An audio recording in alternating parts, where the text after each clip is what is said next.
In a small, quiet town where maple leaves fluttered through the breeze and kids biked home as the sun painted golden rays on sidewalks, 10-year-old Ellie adjusted the straps of her backpack and gently tugged the leash of her dog, Max.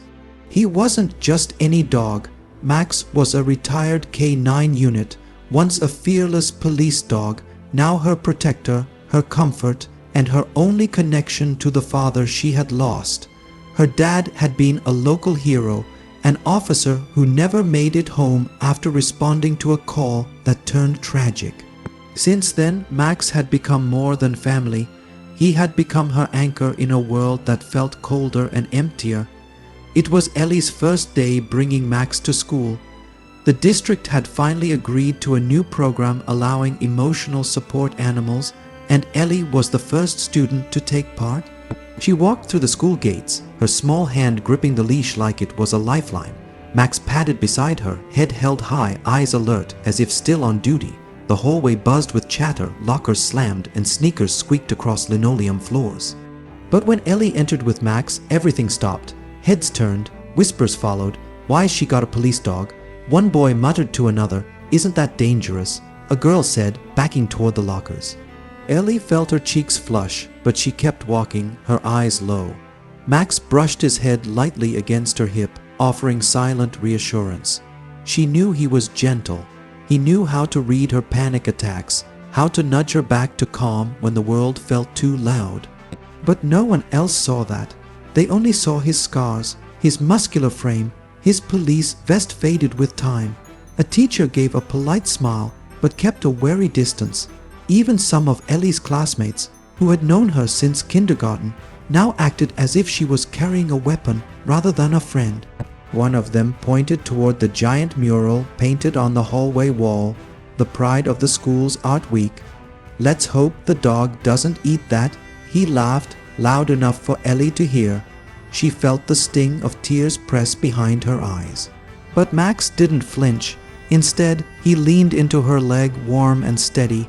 In that moment, Ellie took a deep breath, straightened her back, and whispered to herself, "He's not here to scare anyone. He's here for me." It was the middle of the week, and the school buzzed with excitement. Art Week had always been a big deal at Maple Creek Elementary. Every class contributed something to a giant mural that now hung proudly across the main hallways, 16 feet wide, bursting with color. It was a patchwork of peace signs, smiling suns, children holding hands, and messages of unity painted in bold strokes. Even Ellie had painted a tiny corner, a little girl standing under a blue sky with a brown dog beside her, both looking up at a rainbow. That morning, Max walked beside Ellie as usual. Though some students still kept their distance, most had begun to accept his presence. A few even reached out to pet him, and Max had responded with his calm, patient eyes and a gentle wag of the tail. Ellie felt a flicker of hope.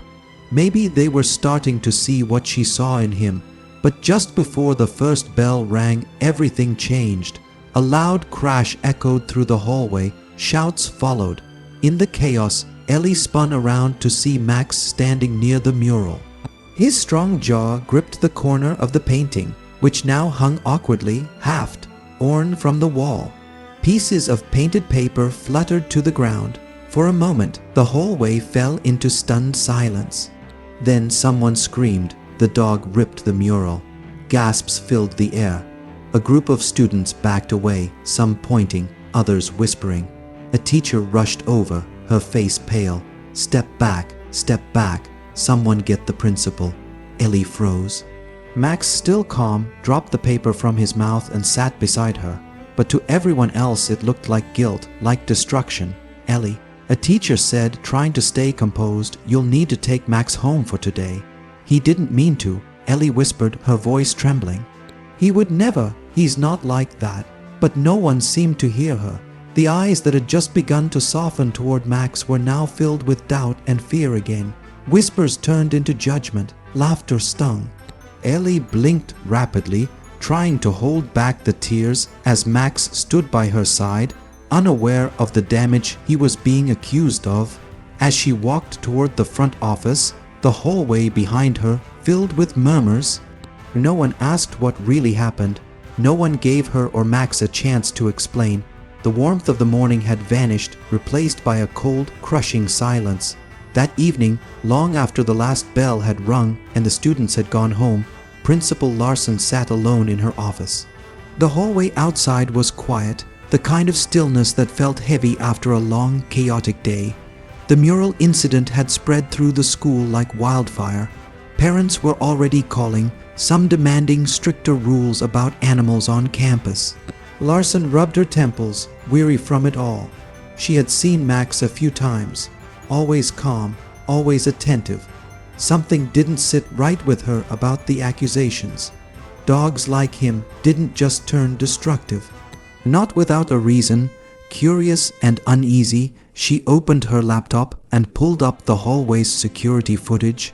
The camera angle was clear, showing the mural, the students, and Max at Ellie's side. She pressed play, watching the minutes unfold before the chaos. As the video played, her eyes narrowed. She saw it, subtle at first, almost invisible unless you were looking for it. One of the lights above the mural flickered, then sparked. A tiny, thin wisp of smoke curled from behind the top corner of the mural.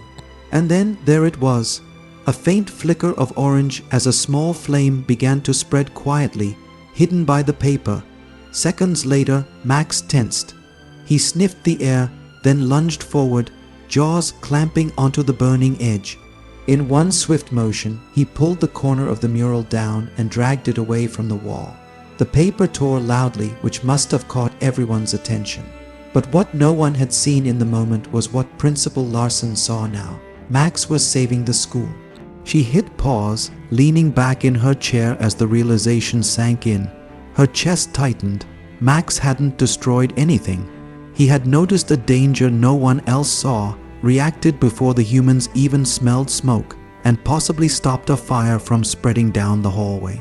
He had protected them all, students, teachers, everyone. Larson blinked, ashamed of how quickly people, herself included, had jumped to blame. She glanced at the torn piece of the mural on her desk, left behind during cleanup.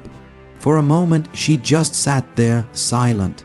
Then, with purpose, she closed the laptop and stood. Tomorrow, she would make things right. The next morning, Ellie walked into school with slow, hesitant steps, her hand resting lightly on Max's back. She had begged her mom to let her stay home, but her mom gently insisted she go, reminding her that hiding wouldn't fix anything. Max trotted beside her, unaware of the storm they were walking into, or so Ellie thought. She expected whispers, maybe more laughter, and definitely the sting of judgmental eyes. Her stomach twisted with dread as they reached the front gate. But something was different. A group of students stood by the entrance holding colorful hand-painted signs.